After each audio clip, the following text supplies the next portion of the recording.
Hi, everyone. Well, it is Thursday, and what an amazing turn of events in 24 hours. So, we're in Winnipeg, Manitoba, and Manitoba has listed or has proposed to lift some of the bans on some things, and we are going to phase one, a reopening. So, we'll talk about that more, but today we have some very special guests, I hope, that are going to be here because what has kept you sane through all of this isolation? Um, could it be that it's someone with four legs and a waggly tail? Yes, our pets, I think, definitely have helped us navigate through all of this isolation. So we're going to have some experts from the Winnipeg Humane Society to answer all the questions you have about your pets. And of course, our ladies are going to have their four-legged friends with them today. So let's welcome everybody to the Hue virtual chat.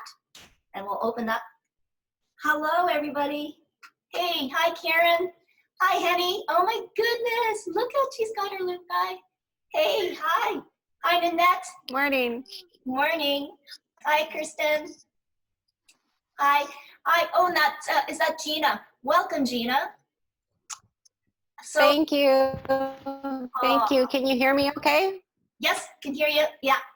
Can't see Aileen yet. Okay, good.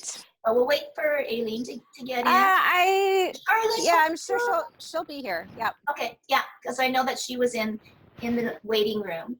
And just ladies, just to let you know that you'll all be muted. So when you talk or whatever, then just make sure that you're back to mute, because I know that we won't keep all of your lovely friends too long, because I know they get a little anxious.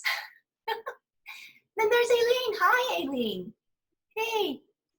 Can't quite hear you, but I'm sure that we'll all... Good morning. Sorry about that, Tracy. We were having some technical difficulties at that end, and we have a cat who's wanting to escape. Oh no. Darn it. Anyways, no, thank you so much. And I guess we're going to do just like a round table, because I want to meet everybody's furry friends. So let's start. We'll start with our special guest, Dr. Gina Bowen from the Humane Society. Gina, who do you have with you? Good morning. This is Atlas. He's our 4-year-old dachshund. Oh. He's only what I have 4 dogs. This is only one. This is my lap dog. So I'm actually working from home today. I'm not at the Winnipeg Humane Society. So I thought I would showcase one of my own pets. Well, I can't imagine 4 of them. Amazing. And Aileen White too from the Winnipeg Humane Society. And I don't know, maybe this is not a good. Oh, okay. Let's do this right now. Who do you have, Aileen? Oh.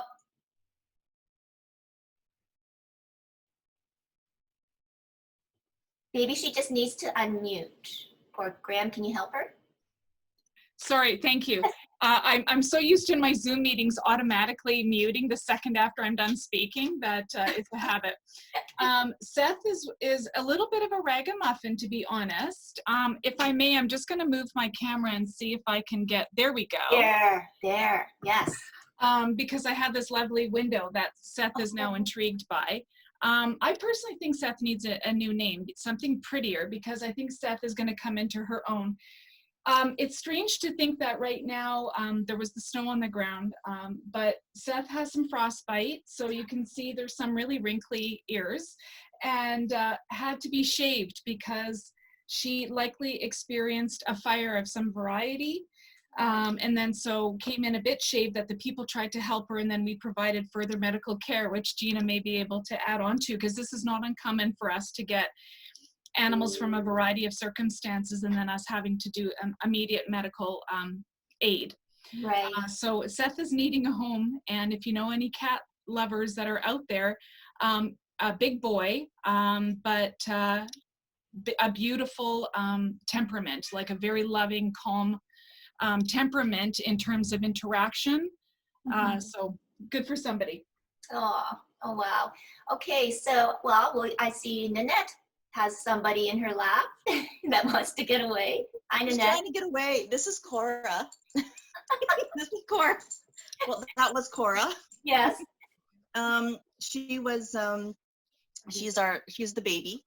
Yeah. of our two cats. Mittens is the other one who prefers my son. So that's where she is right now. And Mittens and Cora do not get along. It's really sad. Because when Mittens was 5, that's when we brought Cora in, and people kept saying, "Oh no, they'll get along. Just give them time to get used to each other." Never happened. Never happened. And so now that Cora's older, she's actually bigger than Mittens. So there's a bit of there's some issues because Cora shows her love of. Sorry. I said we've got some experts here today, so maybe Gina can help and Aileen can help. By the end of it, they'll be our Dr. Phils, okay?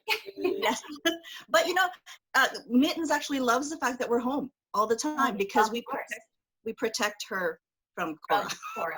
So, oh my goodness, you got a lot of bullies in the house there, Nanette. A lot of drama. Yeah. A lot of drama here. Yeah, we're gonna go to Hennie now. Hi, Hennie. Hi. Hi. Oh, wow. So who do you have? This is Hudson. Hudson is a 7-year-old party poodle. He's a standard poodle. Wow. He also thinks he's a lap dog. He's just, we've never had a big dog before. And, pandemic or no pandemic, he's just a lovely dog. And if I had the inclination, he should be a therapy dog. He's very, very calming. Oh. You know what? May I chime in? Yes. For Hennie, we are actually recruiting right now for more therapy dogs for a very important program that we have, which we pair kids who are needing to build on their reading skills. And we know that animals are so non-judgmental. They just want love and affection. Right. And so we're wanting to build, we have such a demand from schools in our community that we need more therapy dogs that could help us in this way. So if it's of interest to you, please connect and I can give you more information. You know what? Get my email from Tracy and send me the information. He's good with kids and he's good with all ages. He's really quite wonderful. There's a chat sidebar, Hennie, if you want, and just type in your email address and Aileen can see it. But either way, I'll connect you too. That's fantastic because we're going to get into more conversations. Boy, this is working out for Humane Society today. Karen, we can't see you because. Oh, who is she? Oh, you just have to unmute her. Yes. There. Okay, I'm unmuted. Yes. This is Zeppelin, otherwise known as Zepp. And he is going to be 13 years old in July. So we've had him the whole, we've got him as a pup. And he's like a little guard dog, though. I'm sure you guys are familiar with American Eskimos. Yes. They're very yappy. And so, when the mailman's going by, we all know it. Yes. And my husband's been working at home occasionally, and he's always telling me to shut the dog up. And I'm like, well, you go back to work. Go back to your office. Yeah. We've got our routine here. We bark at the mailman. And Yes. so, no, he's a great dog. He's not a great, he does not like men at all. Oh. He likes children. He likes puppies. He does not like big dogs. But for the most part, he's, I don't know that I would get another one of these dogs. I gotta tell you. Really? But I do love him, and he's my boy. Like, he is my boy. Yeah. But I don't know that I would get. It's a very yappy breed, and look at that! You're getting kisses. He knows. He loves his mama. Yeah. Oh, and I guess he's getting a lot of walks then. Oh yeah, he always does. Yeah. Yeah. Well, we'll come back to you, Charlotte. Who do you have? I see a little head. Good morning. Good morning. Dixie. And she's a cross between what are you again? A Yorkie Terrier and a Shits and a Maltese. Sorry. Oh. I used to have 3 dogs. Yes. And I'm down to 1. So this whole pandemic and spending time at home, I keep saying to my family, I need a puppy or I need another dog. I really enjoyed having 2. I do not recommend having 3. No. They gang up on you, Oh. they take over. But in our world, our dogs have been a huge part of self-care. And I posted today on my Instagram a picture of Chester, who was Dixie's brother. And he was my daughter's companion when she was really, really struggling. So I'm a huge fan of that part of what animals bring. Anytime she was really struggling, she would hold on to him, and he would reduce her anxiety and be that non-judgmental that Aileen was talking about. I'm, a huge fan. She now lives in Calgary, and she has another dog who's replaced Chester because he passed away, and he's been equally as important in her self-care. But Wow. No, I mean, I guess, yeah. Unfortunately, I don't have a dog, but I really miss it. And yeah, we'll talk more of Aileen too, about adoption and everything too, like that. So, Kristen, who do you have? This is my daughter's little cat. This is Kenny. And he's one of 3. We have another cat, and we have another dog, and we just put down another older dog. So we love animals. Yeah.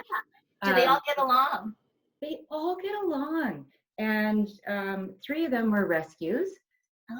This little guy came from the Humane Society in January, which I really should not be visiting the Humane Society as often as we do, but it's one of our regular outings.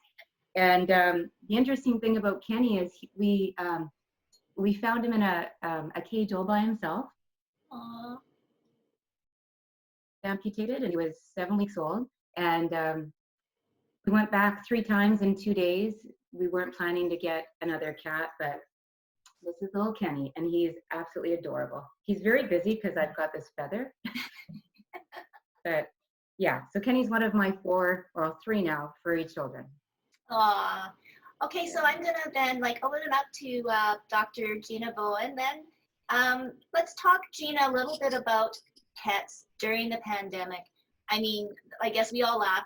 We see everybody walking their dogs 4 times a day, but as far as pet care now, and ladies, yeah, we're going to talk about phase 1, 2 of reopening. I want to talk about that too as well. So again, bringing in more people. What should people be looking at, as far as pet care? So what we know is that there have been a few isolated cases of pets testing positive for COVID-19. And the most important thing to remember is it really is a human-to-human virus. And so when things were really kind of ramping up, we were worried about pets coming from homes where people were positive about whether they had the virus on their coat. And then with some of the testing that's been going on, we've realized that pets can, in rare cases, carry the virus. But we have seen no evidence that they are able to transmit the virus to a human or to another pet. And so the most important thing I think to remember is that your pets are your pets. They provide so much sort of mental sort of calm to you, and they're so important to you emotionally that you should treat the pets just the same that you normally would, except if you yourself are COVID positive, then you should keep your pet in your home, but you should limit face-to-face contact with your pets. You should limit petting, cuddling, that sort of contact with your pet, because there's rare instances of people actually giving the virus to their pet. So otherwise, I mean, most people are working from home, and I know with phase 2 that's going to change, but it's been a great time to bond with your pet. I think a lot of people have seen their pet as kind of their companion, when they're working at home. and dog walks are important just to get outside. But when you go on your dog walks, just make sure that you stay socially distanced from other people. I think the pets have probably appreciated the month or 6 weeks that they've had at home with their owners. No doubt. Well, Aileen, sorry, I have to. Okay, this puppy, he's too cute. Okay, I want to adopt him. What? Oh my goodness. So what kind of dog? Well, it's one of our beautiful Manitoba mutts, a mixed breed of some multiple variety. Maybe we can even call a princess White Toes. I don't know.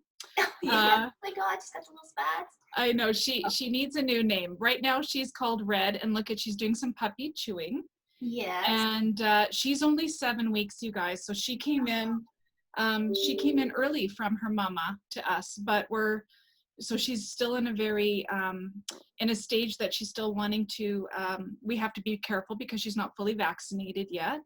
Right. So that's why I'm not going to let her on our floor, for example, because we had other animals in here. We want to keep her safe. And so she's one of our puppies that we have available for adoption right now. Oh, yay! And she has a little white patch right here too. Oh my goodness. Let's call her Novella Corona. I don't know. So let's, Aileen, while we're talking about adoption, I mean, we had talked too when I was asking if you and Gina could come on board, is that like there's a huge, surge of people buying pets, and it's like almost like people buying gym equipment, they wanted to have that connection with something. How did you kind of go through this whole isolation, and were you still holding adoptions or no? We've been really incredibly blessed to get the community support that we've had. Our numbers are a bit lower than usual, but we switched to adoptions by appointment, and our community has really supported that because it helps us pace out the adoptions and make sure that people are as safe as possible.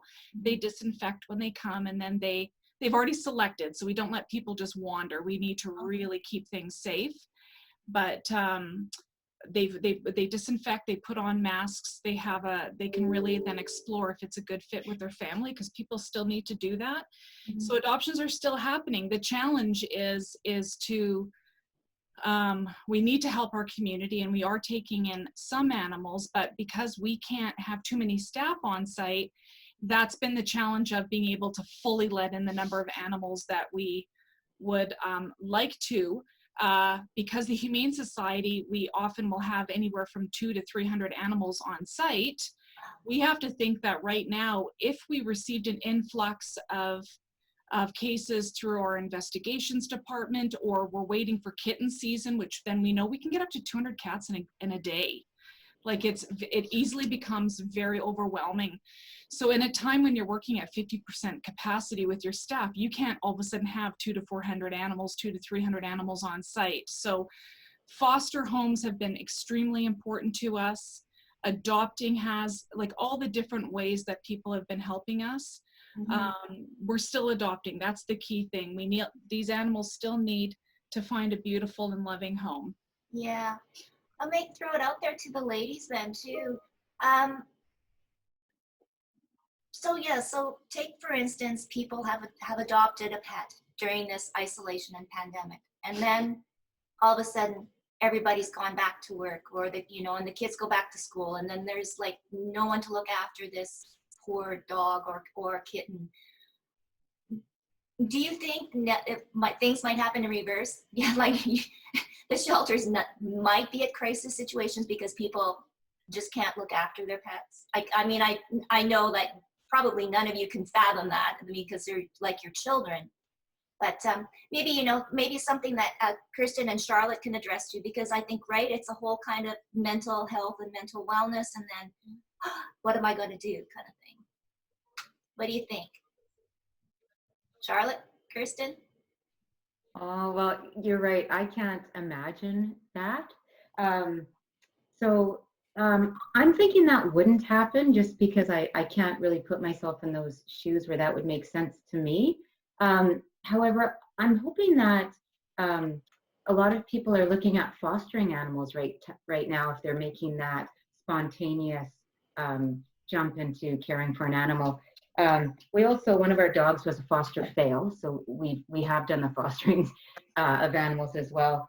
But I'm hoping that's not the case. I'm hoping that people are getting more connected to their animals. We have a 14-year-old little poodle running around here too, that hopefully they're getting to spend more time with them and getting to enjoy the connection, because life's busy with kids and everything. So maybe they're reconnecting and fostering that relationship. That's my hope.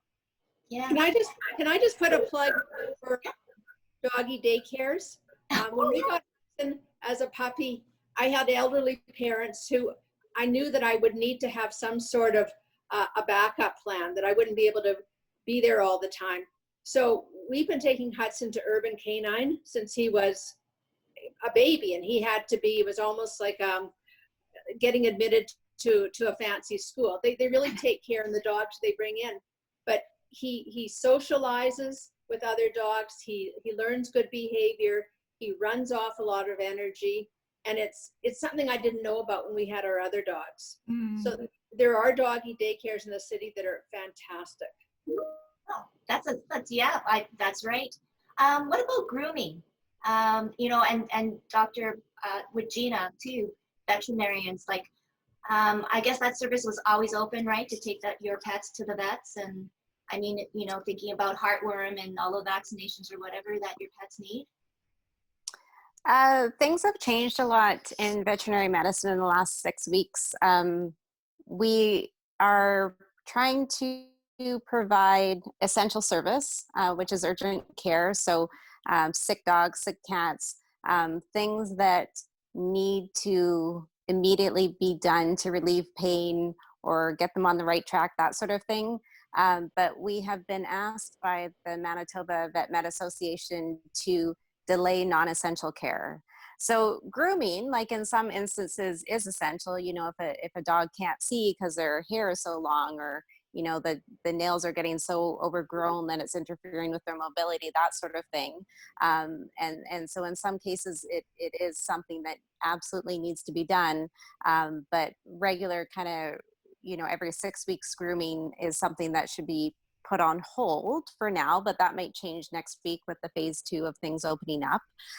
Things like spay and neuter have been considered non-essential at this time. Like when Aileen is holding that little puppy there, we're still very, very committed to spay and neuter.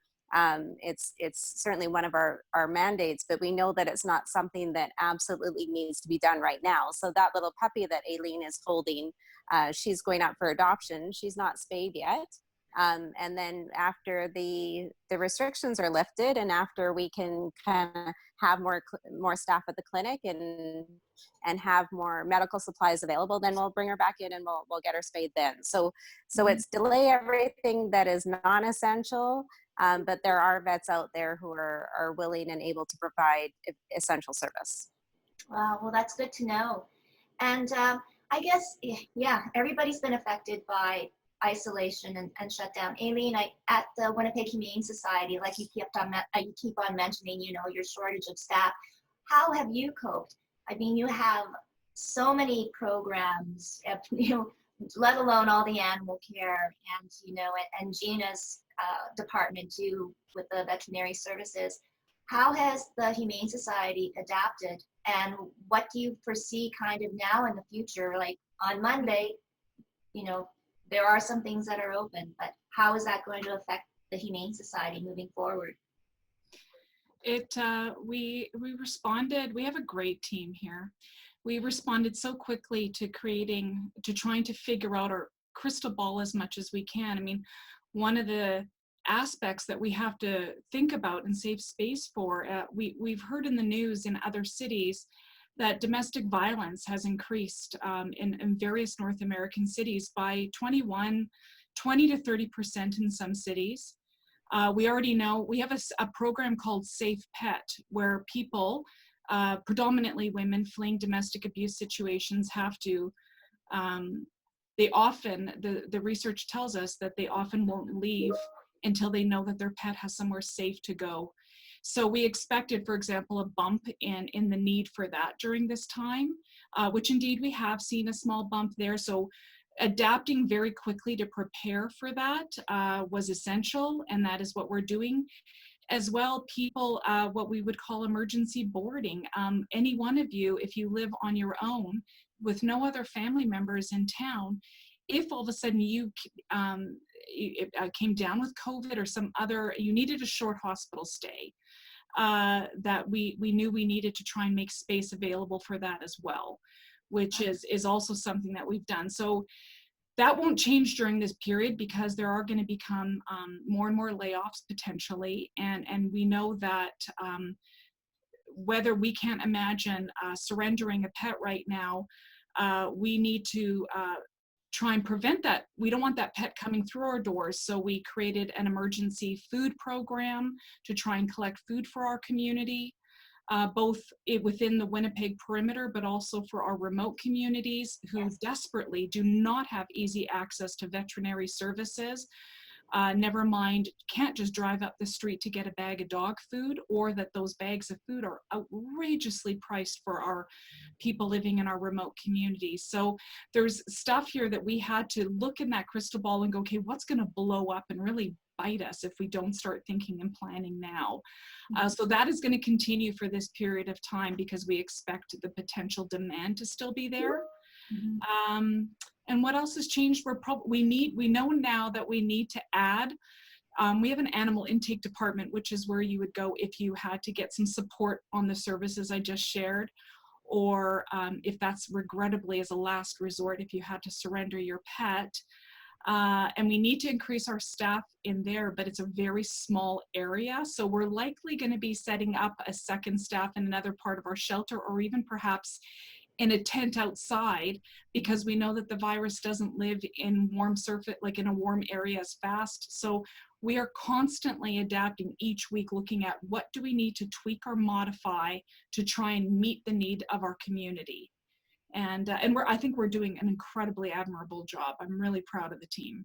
Wow, those are so many, and please, even in that chat box at the end, just Aileen, share those programs. And then quickly too, before we kind of look at the crystal ball into what next week is going to look like, your children's programs, your summer camps, you know, you do so much good work with the kids, and you know, Charlotte's even touched on what an animal means to a young person. What's going to happen with those programs? Well, we have so many resources on our website right now. Our education team turned around a variety of webinars for teachers to be able to implement into their classrooms. So that's amazing. In terms of families and birthdays, we've moved birthday parties online. We don't know yet how that's working for people or not. But with the government's announcement yesterday that day camps can continue, but with a maximum of 16 kids. So at least we have that. But soon as that was announced, parents were just, get my kid out of here. Take my kid. Like, we almost need separate buildings just so we could have multiple sets of 16, which is not possible. But it was a little bit like the zombie apocalypse of parents being like, you must take my child.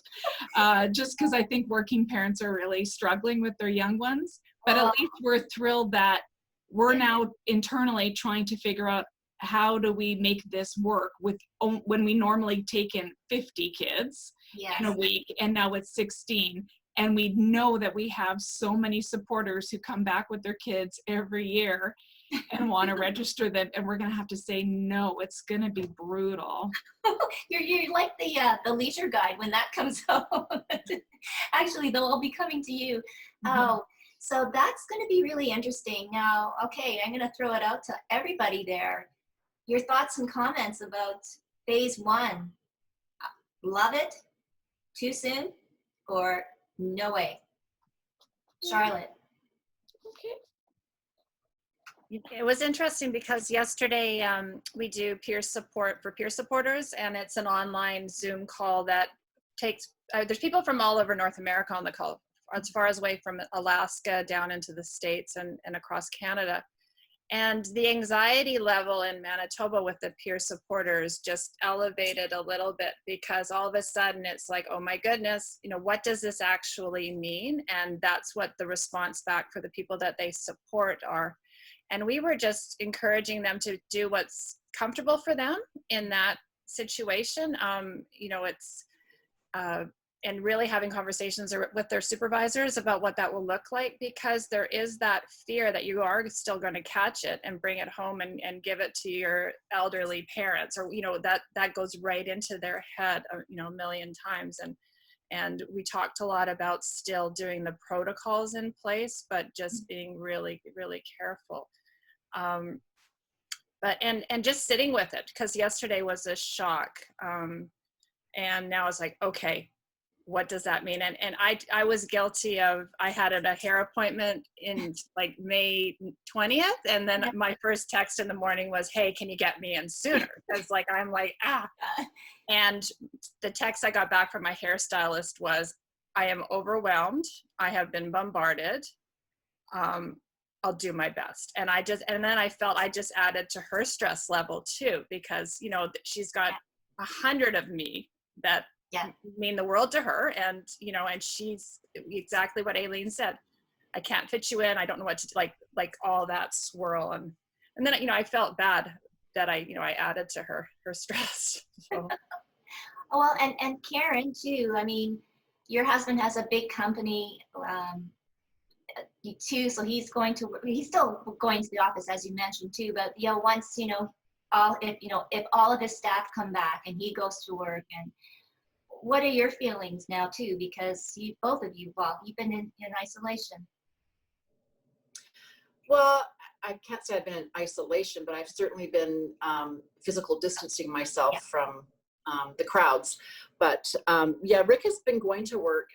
You know, they're in manufacturing, so they're an essential service. And I think, you know, I'm very hopeful about phase one. I think that I personally think it's time. I think that as a province, we've done so well in comparison to other provinces and other countries, you know, in Europe. And I just feel so blessed that I live in Manitoba right now. I think we've had 270 cases altogether, and that's to me is amazing. Now, having said that, I do believe we're going to have a second wave. I mean, that's a whole other discussion as well, but I can't see us not having a second wave. And so I think we need to be very careful how we you know, and I think the government's done a really good job of phasing it in. But in terms of our business, nothing's really changed. You know, all the staff have continued to come, they're physical distancing, and we've even been checked. We had some inspectors come to make sure that everyone was following the rules, and they were. So that's all been good. So that won't change. But I will say one other thing. My son's having a baby on May 20th, or due to have a baby on May 20th, and he just called me last night because I didn't think I would have access to this baby for, you know, maybe a month or after the baby was born. And he told me that they want me to be around when they get home from the hospital. I won't be able to go to the hospital to meet the baby, but they want me to be around. So that means I need to isolate from my parents after the baby's born. So, you know, I'm really, really willing to do that because I didn't think I was going to have access right away. And they decided they want me to have access. So I'm really excited about that. Well, that's going to be so amazing. Well, and Hennie, just want to chat with you now because on Monday, the WAG can open. And Hennie is she's a co-chair with Ainsley Cockshot with the developmental community for the WAG. So have you heard of any plans on how the gallery is open? I haven't heard yet of what they plan to do, but I mean, just the physical presence of the building in terms of crowds and isolation, it's a very easy place for re-entry into whatever normal life is going to look like. You can go in and kind of be on your own in the gallery in the best of times. So, I mean, it's in terms of mental health and emotional stability, art, I mean, the research is coming in, you know, all the time now about how important it is. And hopefully this is a good time for people to realize, you know, we can go there. It's an okay place to go. And I was excited to see that Monday was one of the dates, one of the times that the gallery was on the list. I know, it's so surprising because we just all had that big meeting and talking about things. So that's all done, and and then I know. switching gears. I mean, there's so many, I guess, questions, and even spilling on what Charlotte said with her hairstylist, a whole new added angst. And you know, maybe Gina, yourself as a veterinarian, I know it's your job to help animals and to be there on the front lines, and having these restrictions. But now, as you see it kind of unfold, will you have a little bit more trepidation, or you know, in that contact, right, with people when they bring you their animal? Like, I guess there will be a new protocol for you too, right? Yeah, so the protocols have changed quickly in the last 6 weeks. So, you know, our door is locked. People need to call. We health screen people before the door is opened. You know, if they're picking up medication or picking up food, we just leave it outside for them. Only 2 people are allowed in the clinic reception area. And so we, like Aileen said, like we very quickly and effectively slowed things down within probably 3 to 4 days. And now that we anticipate the restrictions are going to lift, I feel that it's going to be a balance between staff sort of feeling safe, because we are an essential service, but our staff have to feel safe being at work as well. And so that will determine how quickly we open things up. And also the social distancing at work, because we only have 50% of our staff at work right now. And so opening services up again, we need to do it slowly, because there is always, we're backlogged now. You know, the clinic provides spay and neuter services for low income clients in the city, and also spay and neuter for our adoption pets. And so we have a long list of things that need to be done, and trying to figure out how to slowly get that scheduled and opened up again, I'm not going to lie, is causing quite a bit of stress for me. Probably other people too. But I think it's important to keep in mind that we have the power to do that. I mean, we shut down quickly. We know what's essential. We know what's not essential, and we will get to everything. But a slower start is going to be easier on the staff and easier, I think, to evaluate how we're doing than a faster start. So I'm anticipating that we will be slowly opening up over the next 3 months or so. The other thing that it really influences the clinic is that, I mean, the MVMA can tell us that we can start providing spay and neuter services, but if we can't get surgery gloves or we can't get surgery masks, it doesn't matter. And so the medical supplies is still very unpredictable at this point, and we just have to wait and see. Once our hospitals are stocked up and once they're comfortable and doing well, then those supplies will be redirected back to veterinary medicine, and I don't really know when that's going to happen. Wow, that's definitely something to consider. And look, not only about staff, but next week is Volunteer Week, and we're going to have some special shows or special guests on that. But I mean, Aileen, that volunteers, I mean, that's the heart and soul for the Humane Society. What is that going to look like? I mean, not only staff being worried, but also now, I mean, volunteers, right? I mean, I'm just kind of thinking out loud, like all the summer festivals, you think of the Folk Fest and Fringe, and then Folkorama, how many hundreds of volunteers, right? And we're all together kind of thing. Not maybe the case so for the Humane Society, but I guess now there's going to have to be screenings, right? And restrictions. Well, yeah, it makes me, I can't recall who was it Karen or Kirsten or Hennie? I'm not sure which one of you said about our mental health and well-being.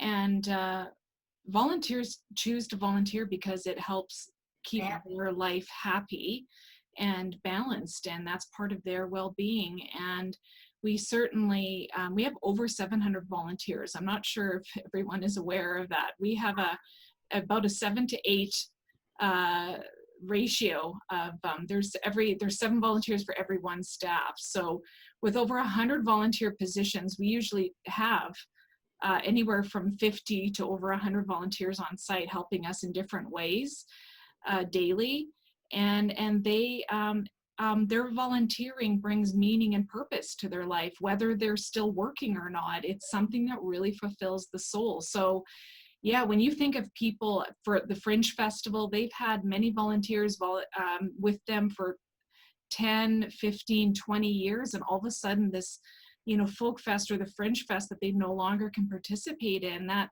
yes, we're very blessed that we're going to have better weather and what have you, but those are things that almost like fill our love bank or fill our, appreciation or devotion quotient. And so I feel bad for our incredible, Winnipeg, and never mind our province, have a very active community with our charitable groups, and this is very disruptive to them. And we certainly know, we surveyed our volunteers, and we received back, I was surprised actually, over 80% of ours they said they're feeling safe with what their shifts would be with the protocols that we've put into place. The sad reality is we just can't use them in the plentitude that we have because it's unsafe. We can't socially distance them on site. So we're still trying to figure that out, and it's really darn tricky. But we're very aware of how that plugs into their overall well-being. Well, no, that's so interesting. Maybe back to Charlotte too. Might be something that we can talk about too. Also, is filling that void that Aileen mentioned. And it's one thing that we're all sad that these things are canceled, but what does that mean for the mental well-being for a lot of people, Charlotte? It's so many of the people that Kristen and I support or know go to the Humane Society just for that piece where they volunteer, or they just go get that animal fix because it's a part of their mental health or their mental wellness. I was just thinking about all the volunteers like Aileen was mentioning, but also all the people who've lost their jobs recently due to the fact that their organization has lost donors. And right now, Schizophrenia Society of Manitoba is hiring peer workers. So the influx of applicants that that MSS is processing right now to fill just a small number of positions, but these are amazing people who've lost their jobs from COVID that are applying for this job. So looking at how to get creative in supporting all these new people who have so much to offer our community who now don't have a job too. So it's again, we talk a lot about staying connected to our friends and family who may be struggling a little bit. What Aileen was saying, that those volunteers, they may be doing it for their self-care. So reaching out to them, saying, hey, what are you're doing? For Robin and me, we go get our animal fix at the dog park. So we conduct socially distance from each other, chat about business, and I get my puppy fix as I see everybody with their puppies. I just wanted to touch on one other thing too, is one of my hesitations of adopting another puppy or a dog right now is I truly think that there's going to be an influx of more dogs coming back to adoption for a number of reasons. One, back to work and the reality that I can't care for this dog because I'm never home. That's a conversation we have in our family. My daughter's in her last year. My youngest is in her last year of living with me, finishing her degree, and then her plan is to go away for her next degree. And so that leaves 2 of us to look after, if we had 2 dogs, and how does that look? I travel a lot with my job. And the other is the cost out. I mean, the cost for caring for a dog is really high. You know, the grooming, the vet bills, and if you're now on a limited budget, you know, I'm really pleased that, you know, Aileen and Gina talked about the services that they have, but, you know, like the reality is, you know, to groom your dog is like $70 now. That's like a lot of groceries you can buy for your family. And you know, I don't know. So I'm going to hold off and on adopting and see what comes down the pike, and for a couple of reasons. One, we'll see. No, it's sometimes the reality is a little harder pill to swallow, but you know, at the end of the day, everybody has their own story. I'm just I'm gonna come to Nanette because I want to see if you know, the two Dr. Phils here can get your cats together. But I had a question for Gina. So Corrin's gonna have a new grandbaby. Do you know if it's a boy or a girl, Corrin, or no? No. Okay. So she's gonna have a new grandbaby. How soon or when? She has a dog. We know that dogs can carry. Not that the baby's going to be. So, like, what kind of close contact can the dog have or Corrin have with the baby? Say if she's babysitting, or is there a worry?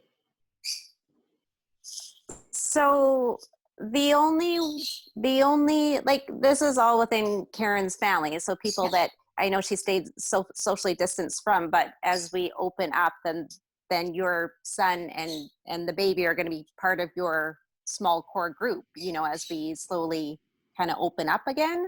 Right. So I would say that I personally wouldn't worry about the dog unless Corrin is self-isolating for some reason, actually infected, has had recent travel history, or had contact with somebody who was positive.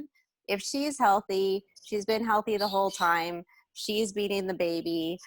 You know, there's other things about introducing a dog to a baby just to make sure that the dog is respectful and gentle and all those things. But I wouldn't, in terms of COVID, I wouldn't worry about her own personal dog meeting the baby. Okay, sorry, I was just thinking out loud, but you know, because you're mentioning, because you know what, if they go to dog parks or whatever like that, and I mean, there are different exposures, but not necessarily for Corrin, but for anybody that was in that position. But no, that's good to know. So yeah, we definitely still strongly believe that the pet to human interactions are much safer in terms of COVID than human to human interactions. So if I was to make an argument, I would say, well, maybe it's even safer for the dog to meet the baby than you know, the next door neighbor or something. Yeah. No, that's very true. Okay, so what should we do with Cora and what was the nuts? Your two cats, Cora and Mittens and Cora. Mittens and Cora. So like they're like in separate rooms, like what? And Cora's the bully? No, well, Mittens started off being the bully. Did not like having this little kitten in her home, and Cora was a rescue. Mittens came from the Humane Society. Not that that really factors anything in that, all of that, but yeah, they and now after it's been about 5 years, 6 years, Cora has grown and she's bigger than Mittens. It's almost like payback time. You know, it's there's a lot of issues and drama, but you know, they tend to give each other a wide berth. Prefers my son. Cora prefers my daughter. Yeah. But Mittens has always had some sort of weirdness about her. And so, you know, cats have their own personality. I'd say as far as cats are concerned, like the whole cat thing, Cora is a little bit more normal cat. Okay. My daughter actually has a, like she's able to carry her around. Mittens just does not want to be touched. She's just not, you know. No. Unless it's my son or my husband. But Cora's like, hey, I'm your buddy, I'm your pal, let's hang out. So yeah, there's a very different dynamic going on between them. When it's warmer outside, we let Mittens out on a leash, a very, very long leash. So she's in the backyard, and she's, you know, so she stays within the confines of our yard. Yeah. But it's her time away from Cora. Yeah. So she appreciates that. Mittens really enjoys the fact that we're home. Yeah. Because we kind of protect her from Cora's occasional surprise greetings. So yeah, it's a little crazy, Yeah. but I think they found a way to coexist somehow. Well, They and do. I think you guys, the humans, the Mayer family have adapted to these two. I think so. Yes. I think that's more like it. So I think you're right. yeah, Yeah. you know, and just wrapping up, Aileen, I guess, what is, I guess, the number one or most important thing right now for the public, for us, either to help or be aware of in regards to the Humane Society and to the animals? My goodness, it's hard to say what's the number one. You know what? This has just been such a lovely opportunity to hear from all of you today. I think number one, I'm just going to go back to something that Charlotte said, which I really appreciate her saying. We're not adopting right now for these reasons, and I wish that, yeah, Gina's nodding. If more people put that level of consideration into their choices, we would have much less demand on our shelters and rescues. Not completely, but that is a big part of it. People don't consider those pieces.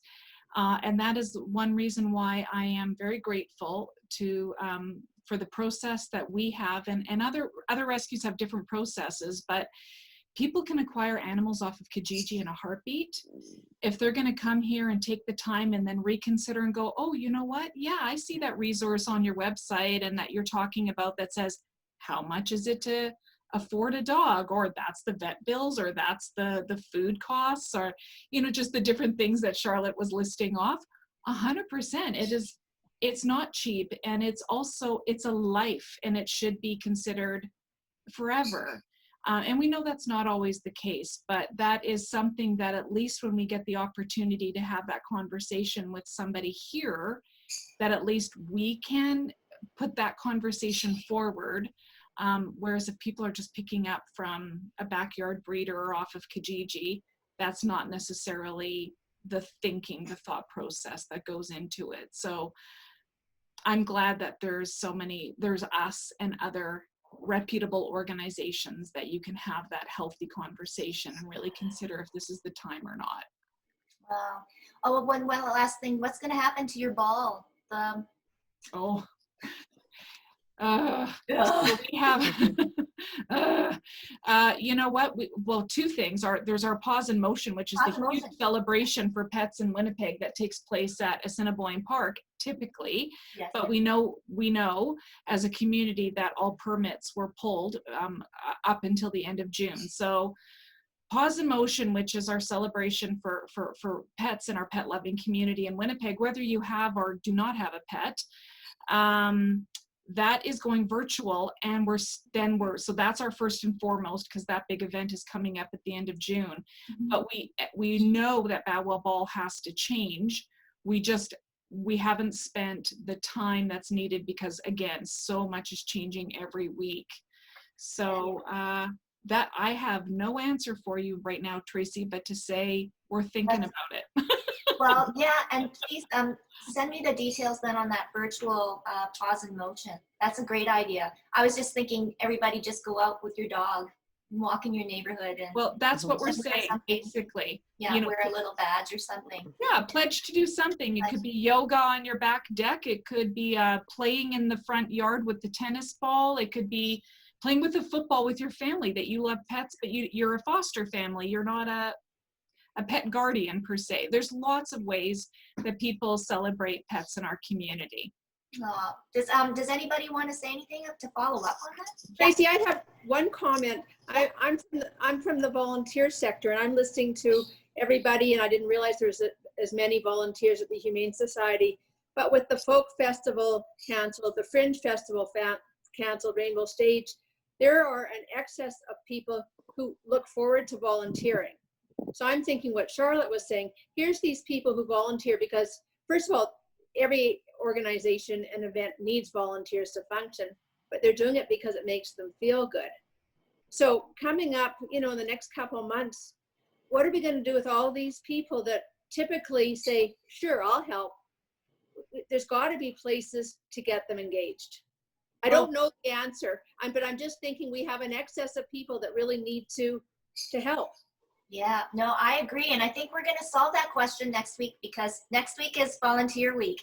So I want all of you to kind of, think of that special person. And I know Charlotte and Kirsten, I mean, that's how you started, is volunteering. And Karen, you're an endless supporter. And, I think I would really like to put forth and shine a light on all of those other volunteers, right, that won't be having their big event to feel a part of. And then, maybe we can get them interested in another way, shape, or form. But so on Tuesday, the question is, how did you spend your so-called last weekend of, I guess, lockdown?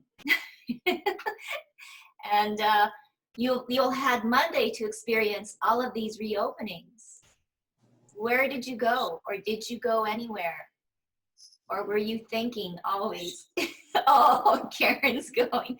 Oh, oh, I'm thinking I would like to have a hairstylist on. So if you've got a hairstylist that would like to, do you? Yeah, Kirsten, do you have one? My oldest daughter, Julia, does hair at Salon Top. Okay. Oh, yes. Yeah. Okay. So have her on Tuesday, okay? Because I will, if she's not working. Oh, she's not working. If she's not working, I will have her on. I was listening to the hairdresser talk, and I'm hearing from Julia. Julia is so stressed right now because all of her clients want to get in today or Monday, including her mother, who always gets bumped. And it's like, she's really stressed out. So be kind to your hairdresser, you guys. Oh, I know. And Aileen, I guess you had to put Corona Novella down, but oh my goodness, she was so cute. And I was going to say, so retail stores are open. So what does retail stores mean? Like, Kirsten, will you be able to go to Marshall's and Home Sense?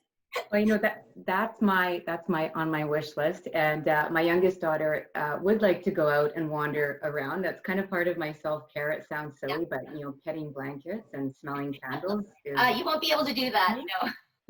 And Nanette's going, me too. I have a bit of an in with someone who works at Home Sense who's going to let me know when they have it confirmed when they're open. Okay. We will see. Oh, well, that'd be interesting. But I don't think shopping malls are, though, right? It said retail stores. Karen, can you comment on what that meant, or what do you think? It just said retail stores open. It said retail. Yeah. Yeah. So I would imagine like all the malls will open and. Oh, you do? Okay. Oh. I think so. Retail was in phase 1. Yeah. So that's interesting, because they're going to then limit the number of people going in. Like they will. Yeah, they will. They'll limit it, and there's a whole protocol. Oh. Hand sanitizer, and it's.